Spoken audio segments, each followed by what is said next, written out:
పద. కన్న తల్లిని దూరం చేసుకున్నవాడే లోకంలో అతి పేదవాడు. సరే, ఇక వస్తాను. చాలా కృతజ్ఞతలండి, మీకు జీవితాంతం రుణపడి ఉంటాం. ఇలా ఆర్తబాను లోకరక్షకుని దర్శించటానికి తన కాలినడకన ప్రయాణాన్ని కొనసాగించాడు. ఒకనాటి సాయంకాల సమయం అయ్యేటప్పటికీ ఒక గ్రామాన్ని చేరుకున్నాడు. అక్కడ జరుగుతున్న దృశ్యాన్ని చూచి ఆగిపోయాడు.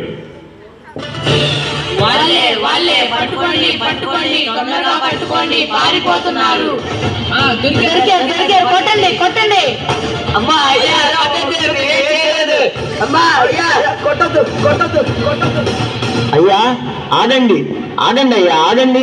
ఇది మనుషులు చేయవలసిన పనేనా? అసలు వాళ్ళు ఏం చేశారు మీకు తెలుసా? ఏ తప్పైనా చేయని వాళ్ళు మనుషులే. ఒక మనిషి మరొక మనిషిని దారుణంగా హింసించడం తప్పు. అసలు వాళ్ళు ఏం చేశారో మీకు చెప్తే మీరే ఘోరంగా చంపేస్తారు. అసలు ఏం జరిగిందో చెప్పండి. వీళ్ళు మా పక్క గ్రామం వాళ్ళు. మా ఊరి అమ్మాయిలు కాలేజీకి వెళ్తుంటే అల్లరి చేసి చంపాలని ప్లాన్ వేసుకొని పట్టుకోబోయారు.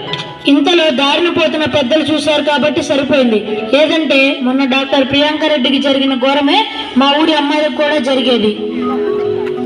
అబ్బాయిలు ఎందుకలా చేశారు? పరస్త్రీలను అక్క చెల్లెలుగా తల్లి మాదిరిగా చూడాలని తెలీదా? అలా తలవంచుకుంటే సమాధానం కాదు. అయ్యా, మేము మా మొబైల్ ఫోన్లలో ఇలాంటి వీడియోలు ఎన్నో చూసాము, సినిమాల్లో కూడా చూస్తున్నాము. ఇలాంటి పనులు చేస్తే ఏదో థ్రిల్లింగ్ ఉంటుందని పుస్తకాల్లో కూడా చదివాము. ఆ థ్రిల్లింగ్ అంటే ఏంటో తెలుసుకుందామనే ఇలా చేశాము. ఇప్పుడు ఏం చేస్తారో చేయండి. అయినా అది ఆ పిల్లల తప్పు కాదు. అలాంటి పుస్తకాలను, అలాంటి సినిమాలను యువతరానికి దూరంగా ఉంచాలి. అలాంటి సినిమాలు తీస్తుంటే మేమేం చేయాలి? చెడు ఆలోచనలను, చెడు పనులను ప్రోత్సాహం ఇచ్చే అలాంటి పుస్తకాలను మార్కెట్లోకి రానివ్వకండి. అలాంటి సినిమాలను విడుదల కానివ్వకుండా చూడండి. మా వల్ల అవుతుందా? తలుచుకుంటే ఏదైనా చేయగలరు. అవునయ్యా, ఇంకో పని చేయండి. ఇంట్లో కానీ స్కూల్లో కానీ పిల్లలకు చిన్నప్పటి నుండి నైతిక విలువలను నేర్పండి. ఏది మంచి, ఏది చెడు అనే విచక్షణలను తెలియజేయండి. అయ్యా, మీరెవరో కానీ మాకు జ్ఞానోదయం కలిగించారు. ఇక నుండి అశ్లీలమైన భావ కాలుష్యానికి గురి చేసే అలాంటి సినిమాలు చూడము. ఇది మా యువతరానికి సందేశంగా ఇస్తాము. అయ్యా, నన్ను క్షమించండి. నా ఆలోచనలను మంచి పనులకి ఉపయోగిస్తాను. మంచిదయ్యా, అలాగే ఉండండి. అయ్యా, మీరెవరు? ఎక్కడి నుంచి వస్తున్నారు? లోకరక్షకుని జనన వార్తను విని ఆ మహనీయుడిని దర్శించుకుందామని కాలినడకన ప్రయాణించే ఓ బాటసారిని. ఇక వస్తాను. అన్నట్లు మరిచాను, ఈ డబ్బు ఉంచండి. మీ ఊరి లైబ్రరీకి కావలసిన మంచి పుస్తకాలు కొనండి. వాటిని చదవమని చెప్పండి. వారిలోని భావ కాలుష్యాన్ని తొలగించండి. వెళ్ళొస్తాను. సార్, మా గ్రామానికి ఇంత మంచి ఉపదేశం చేశారు. ఈరోజు మా ఆతిథ్యం స్వీకరించి వెళ్ళండి. రావాలి. తప్పకుండా. ఆ తరువాత ఆర్తబాను తన పయనాన్ని మొదలుపెట్టాడు. మార్గ మధ్యలో ఎన్నో మజిలీలు, ఎన్నో అనుభవాలు, మరెన్నో పరిచయాలు. అలా సాగే ప్రయాణంలో ఒక దృశ్యం కనపడేసరికి తన కాళ్ళు ఆగిపోయాయి.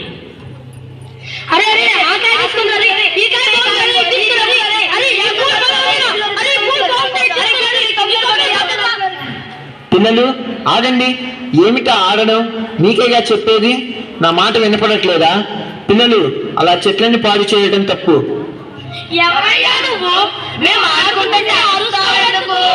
అరే పిల్లలు, ముందు మీరు చేస్తున్న పనిని ఆపండి. నేను చెప్పేది వినండి. ఏంటి చెప్పయ్యా? ముందు అందరూ అలా కూర్చోండి. కూర్చున్నాం. ఇప్పుడు చెప్పయ్యా. పిల్లలు, మీరు చేస్తున్న పని ఏమిటి? ఆకులు తుంచి పూలు నలిపి కొమ్మలు విరగదీస్తూ ఆడుకుంటున్నాం. ఓహో, దీన్ని మీరు ఆట అంటారా? కాదా? నువ్వు పెద్దవాడు కదా, అందుకే దీనిలో ఉన్న నీకు తెలీదు. మీరు ఆడే ఆటలు మీ చేతులతో మీరు ఏమి నష్టం చేస్తున్నారో మీకు తెలుసా? నష్టం ఏముందాయా? ఆకుపచ్చని ఆకులు, రంగురంగుల పూలు మన కళ్ళకి ఎంతటి ఆరోగ్యాన్ని, ఆనందాన్ని కలిగిస్తున్నాయో తెలుసా? ఆనందమా? అవును, సూర్యరశ్మిని తనలోకి పచ్చదనాన్ని, వాతావరణంలోని నీటిని కలుపుకొని ఆకులు ఆహారాన్ని తయారు చేస్తాయి. చెట్లకు కావాల్సిన పోషకాలను అందిస్తాయి. మరి పూలు? ఎన్ని రంగుల పూలు మన కళ్ళకు ఇంపునే కాక ఔషధ గుణాలు కలిగి ఉంటాయి. ఔషధాలంటే మందులేగా, పూలు మందులు ఇవ్వడం ఏమిటి? మా అమ్మ మందుల షాపుకి వెళ్ళి మందులు తెస్తుంది. పూలే కాదమ్మా, ఆకులు, కాండము, వేర్లు ఇలా చెట్లలోని ప్రతి ఒక్క భాగము మన ఆరోగ్యానికి పనికి వచ్చే ఔషధాలనే ఇస్తుంది. మేము చేసే పని తప్ప? తెలియక చేశారు కాబట్టి దేవుడు మిమ్మల్ని క్షమిస్తాడు. మధ్యలో దేవుడు ఎందుకు? దేవుడే కదా చెట్లకు కూడా ప్రాణం పోసింది. దేవుడా? అవునమ్మా, చెట్లనే కాదు, ప్రాణులను, నదులను, పర్వతాలను, మైదానాలను, సముద్రాలను ఇలా ప్రతి ఒక్క దానిని దేవుడే కదా సృష్టించింది. అలాగా? ఇదంతా భగవంతునిచే సృష్టింపబడిన అందమైన ప్రకృతి. దీనిని పదిలంగా చూసుకోవాలి. ప్రకృతితో స్నేహం చేయాలి, ప్రకృతిని ప్రేమించాలి, ప్రకృతితో సున్నితంగా ప్రవర్తించాలి. ఎలా? మొక్కల్ని నాటి పెంచండి, నదీ జలాలను కాలుష్యం చేయకండి. రేపటి పౌరులైన మీరే ఈ ప్రకృతిని ఆరాధిస్తే భగవంతునిని ఆరాధించినట్లే.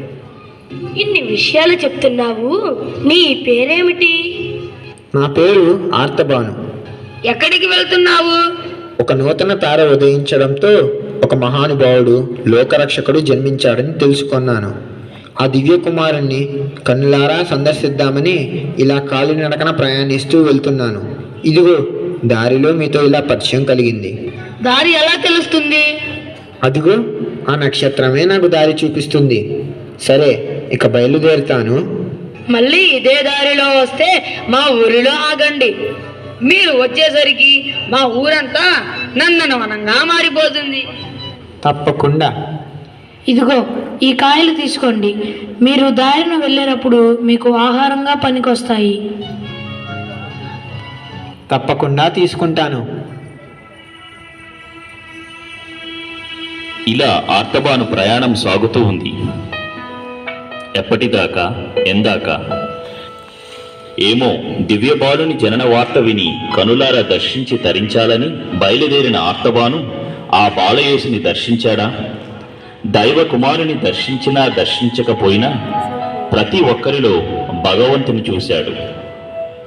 ప్రతి సమస్యలో పాలు పంచుకొని పరిష్కరించాడు. తోటి మానవులను ప్రేమించాడు. భగవంతుడు తన కుమారుని ఏ ఉద్దేశంతో భూపైకి పంపించాడో దానిని ఆర్తబాను తన పనుల ద్వారా నెరవేర్చాడు. ప్రజలలో శాంతిని నెలకొల్పి సోదర భావంతో నైతిక మానవతా విలువలతో ఉన్నమని దైవ ప్రబోధాన్ని తన మార్గంలో తారసపడిన వారందరికీ తెలియచేశాడు. దేవుని కుమారుని జననాన్ని ప్రతి ఒక్కరిలో కలిగించి వారిలో దర్శించిన ఆర్తబాను ధన్యుడు. దేవుని కుమారుడైన దివ్యబాలుని ఎప్పటికి చూస్తాడో, అది ఎంత సమయమో, ఎప్పుడు ఏది జరగాలో అదే జరుగుతుంది. అదే దైవాజ్ఞ.